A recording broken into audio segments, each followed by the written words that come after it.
एक समय की बात है, एक गांव में एक बड़ा पूरा परिवार रहता था। उस परिवार में एक बूढ़ा, एक बूढ़ी, उसके 6 लड़के और 6 लड़कियां और 6 लड़कों की औरत। वो उस परिवार में रहते थे। बहुत खुशहाल उनकी ज़िंदगी थी। 6 लड़कों में से सबसे छोटा लड़का एक साधु महात्मा की सत्संग में रहता था। वो सुबह साधु जी के पास जाता, उसके प्रवचन सुनता और शाम को अपने घर आता। एक बार साधु महात्मा की उसने प्रक्रिया देखी। वो सारे दिन में 24 घंटे में 4 घंटे अपने सांस रोकता जैसे उसकी जान चली गई है, और 4 घंटे बाद में और वो वापस उड़ जाता। मतलब जितना चाहता ना वो 2 घंटे, 3 घंटे, 4 घंटे, इतनी देर तक वो सांस रोक के रखता।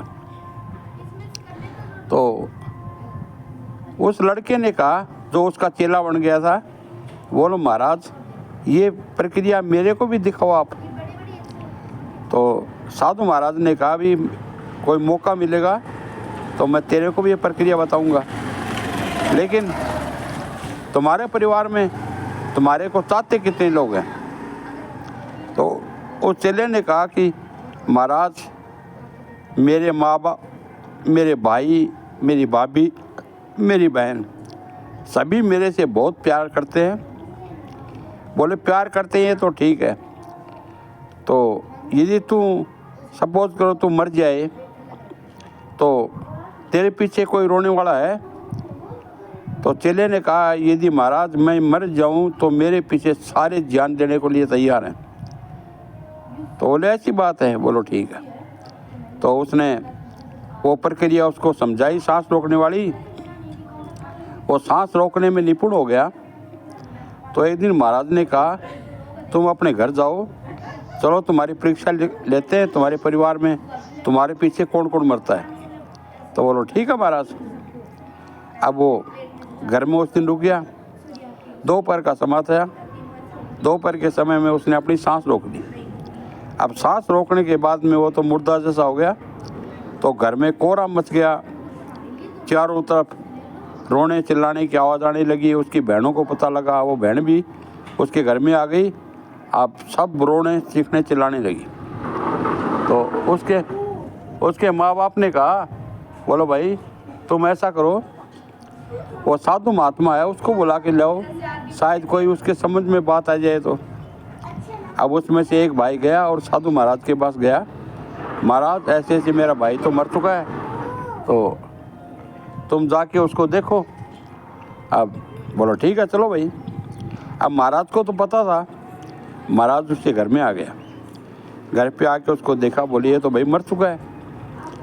तो बोले महाराज कैसे भी करके इसको और आप जिंदा करो। बोलो जिंदा भाई करूँ तो आप एक काम करो, 1 किलो देसी गाय का घी लेके आओ। तो वो देसी गाय का घी ले आए।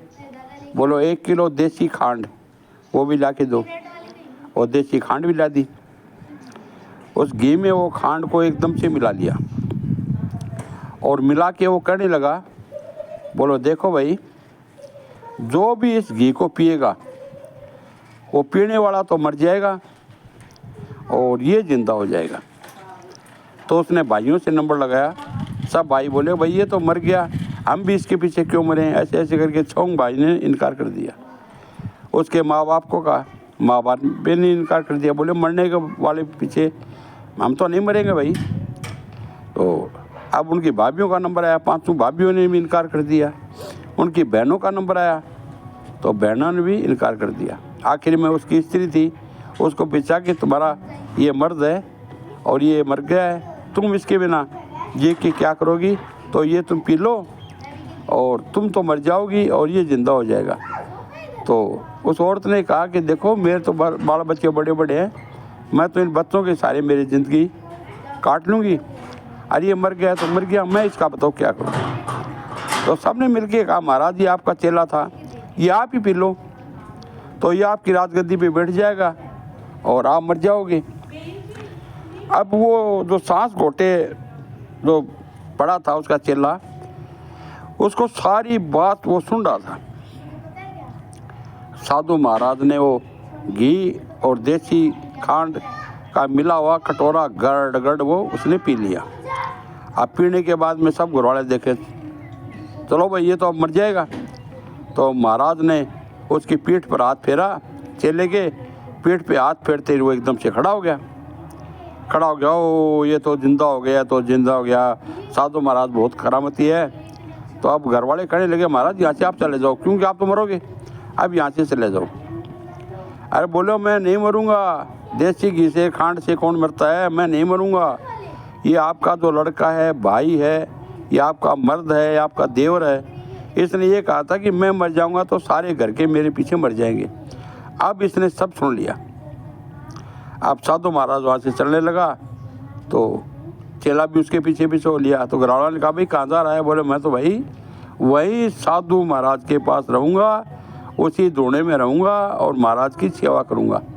क्यों कि मैं तो मर गया हैं, सबको अपना अपना दुख है, नहीं हम क्यों मरें, ये मेरी औरत ही आखिरी ये कह रही है कि मैं तो मेरे बच्चों से गुजारा कर लूँगी।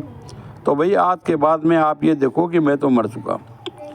तो भैया इस कहानी का सार ये है कि मरने वाले के पीछे कोई आदमी मरता नहीं, चाहे वो कितना भी सगा हो और कितना भी प्यारा हो, चाहे उसकी औरत हो और चाहे उसके भाई बहन हो या बच्चे हो। तो भैया ये कहानी आपको ज़रूर से अच्छी लगी होगी, तो मेरी कहानी को आप लाइक और शेयर और सब्सक्राइब ज़रूर से करना और कमेंट में लिखना आप किस शहर से ये मेरी कहानी सुन रहे हो और आपको कहानी कैसी लगी। थैंक यू, धन्यवाद। जय भारत, वंदे मातरम।